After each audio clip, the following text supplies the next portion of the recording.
So yeah, this was basically inside of this book, locked in here. And it's the original bill of sale, or not bill of sale, but the original window sticker that came with the car. And it tells you everything from the MPGs and all of it. And it was originally sold and bought in California at Concord, BMW, which is still there. And I almost want to take this to him and be like, yo, this was bought and sold here, and look what it's become.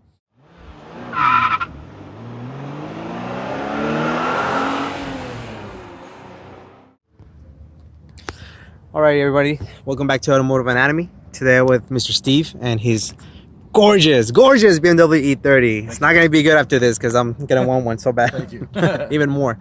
So tell us, man, what do you drive? I drive a 91 BMW E30. It's a 318 IS model. It's rocking right now the Rocket Bunny Pandem kit. The kit itself has been lightly modified. It is an original kit. So a lot of people, ask me, hey, you paid $3,500 for this kit. Why'd you cut it up? Well, my whole point of this kit was to kind of mimic the E30 M3 without the rubber moldings on the side, so get that really extra clean look. People that are familiar with the kit will know that the rubber moldings actually come up to the fenders. So this whole part's been deleted, remolded. Same thing with the rears. A lot of custom body work, but very small details. Like the wiper blade's been deleted. The wiper sprayers have been deleted. Wheels wise, I'm rocking some Evo 6.1. They're custom two-piece. These are the first off set that this company has done. Go check them out. They're on Instagram. They're wrapped with Toyo R888Rs and rocking some 6-pot R1 Concepts Ford Series BBK. What kind of rotors are those? Sorry? The R1 Concepts Ford Series. The interesting part about the wheel and brake combo is I actually had to have Evo 6.1 and R1 Concepts come together to make the kit work, because the R1 Concept rotor and the caliper was a little large. So what they had to do was they had to put their CAD drawings together and make the wheel and the brake come together. So they had to do some couple adjustments to get everything fit. But as you can see, it's a super tight fit, but it looks super clean. Yeah. It's on Megan Racing Euroline suspension. It's got custom valving, Swiss springs. I believe it's 12 kg front, 10 kg rear. Oh, awesome. As you notice, there is a livery on it that is not vinyl wrap at all. It is complete painted on the car. Oh, wow. What's really cool is my body guy went the extra step of actually painting the stripe onto the original car. So if you take the fender off, the lines still run all the way down the side of the car. So once the fender's off, the paint's still there. Oh, okay. Yeah. Other than that, it's got a Studio RSR custom roll cage in it. This is 2 of 5. The original one that they built off of this car was built for Mise. I don't know if you guys went to SEMA. He's the guy that had that really dope looking, I believe it's the Live to Offend E30. So the first one that was built off of this car went to him. Then they built another one for me for this car. Oh, wow. So this is 2 of 5. There's still 3 more spots left. Other than that, the engine is completely stock right now. It's an M42 with the Dynon Tune chip, intake, and pretty much all factory everything. Okay. Interior's rather stock right now. It's going to get fully changed out. We're hopefully trying to get Momo to jump on board to do a complete Momo race buckets inside, and probably get some Momo Alcantara cloth, do some rear seat deletes. Oh, and also too is what's not on here, it's still on order, is a custom cluster made by a gentleman online called E30_dad. He is probably one of the E30 cluster Masters. gods. Like, he's done so many of them for so many show cars. He custom makes every piece, hand painted, hand cut, and he does a lot of cool gadgets that work with the gauge cluster. Wow. What are the specs in the rear? You know what? So these wheels, they originally were supposed to be built off of the 1552 specs that were built for Corey Hosford, and the original, I can't remember what the actual offset is, but it's something crazy like -50 something. But it's a 16 by 9.5 rear and a 16 by 8 front, and the tires are a 225/45 front and a 245/45 rear. Wow. You were telling me, how long did it take for you to get the whole process from the minute you So bought the kit, and then from there? So the story with the car, I mean, it starts a little bit further than, a year and a half when this build started. I bought the car 5 years ago. It was, Alpina white, just like you see it now. It just had a lot of maintenance work. I spent about a good 2 years doing all the maintenance work to it. Okay. And then from there, it went through a build one, as I called it, which had some DTM fiberwork fenders on it. It was built too quickly, and I didn't like it. That build lasted for maybe 3 months. Oh, wow. Okay. And from there, it went straight into this build, and that's when I went on tour and disappeared for a year. So I dropped it off to my body guy. For about a year, he basically stripped the entire car, glass, all the fenders, all the doors, bumpers, everything came out other than the interior and the motor. Mm-hmm. And he sprayed everything from under everything. Other than that, I would say the total build time probably about a year and a half. What got you into? Have you always been a BMW guy, or what? No. Actually, what's really interesting is I've never been a really BMW guy, but I've always had a passion for really nice cars. And my last really true full build was a Hyundai Genesis Coupe, and I got to the point in that build where it just kind of got played out. I love 80s race cars. I used to buy little die-cast cars from Japan and Taiwan, and I have a collection of small little die-cast cars. I collect Hot Wheels. Mm-hmm. And one of the really interesting facts is this car is actually modeled after one of the original Hot Wheel E30 M3s. So if you go find yourself a white E30 M3, it's going to have a very similar livery as what you see here. Mm-hmm. And when I took this car to the the Hot Wheels Legends meet out in one of the Walmarts in, I want to say it's like Torrance or something, a lot of people were like, oh my God, I have that Hot Wheel. It was really cool that somebody can notice they knew what it was. But yeah, that's pretty much about it right now. Talk about the interior a little bit. Let's start with the panels. What kind of panels are these? These are actually a shop in Florida called Condor Speed Shop. Their main objective, as you would call it, is they like to build basically track cars. Okay. They're all about lightweight. They're all about functionality.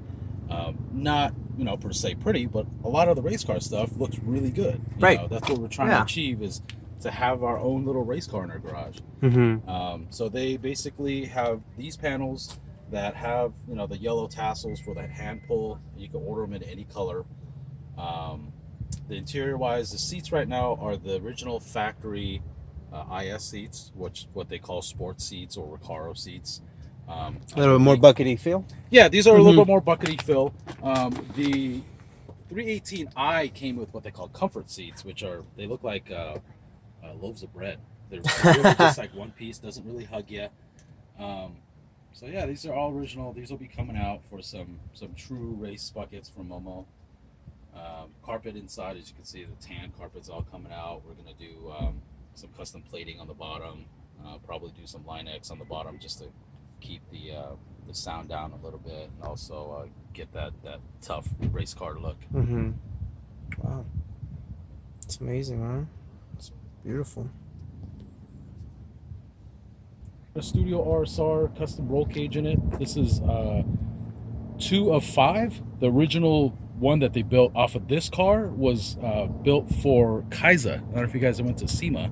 He's the guy that had that really dope looking, I believe it's the Live to Offend E30. So the first one that was built off of this car went to him. Then they built another one for me for this car. Oh wow. So this is 2 of 5. I call myself a purist in that I do like true BMW stuff in the details, and a lot of people will say, oh, you're not a purist, you just cut up a BMW, the lines are perfect. Well, that's your dream. My dream is to have something that looks like this, and I do want to keep the engine and the heart the same, because I've driven an E30 with an S52 in it, and it's a monster. You loved it? Okay. Yeah. It's weight wise, I believe it's I think like an extra 50 pounds over this motor. But it makes what?